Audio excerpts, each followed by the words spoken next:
Venga, venga. ¿Cómo has cogido tanto? De paralelo. Uy, uy. ¿Y este qué gordo? Ese Ay, no está todavía. bien, sí. Cógele, que no se muera. Serafín, pero tu padre te ayuda. Sí, por la punta de atrás. Él va por la... Esos son carpas, ¿verdad? No, ese es un barbo. Y los Ese demás, sí. y los demás son las bases. Ay, Y cógelo, este pobrecito. Ahora metemos en agua ¿Y todo. cómo has cogido tanto? Uno que sabe pescar, no como Alex, que no sabe. Ah, tú no, que lo está cogiendo y se mueve. ¡Ay, que se va, que se va! Ya verás cómo... Es que como están en el suelo los cogerás peor. No se aprende, chaval. Luego se lo enseñas allí a los amigos de la Francia y les dices, tengo allí un amigo que sabe pescar muy bien. No, que diga que es él.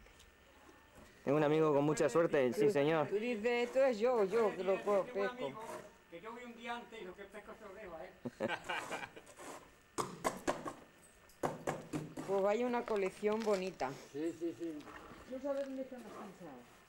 No están allí, allí. Allí. Allí está la...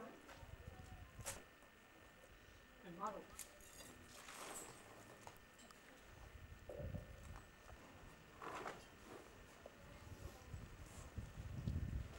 Serafín luego hay todo borroso. Pintado, luego salga pintado.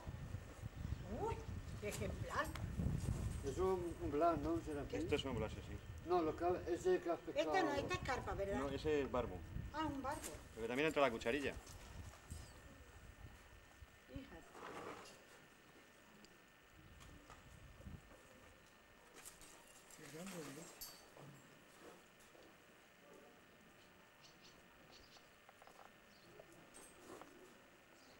Ah, has visto 5 kilos, ¿no? Le van a parecer 20.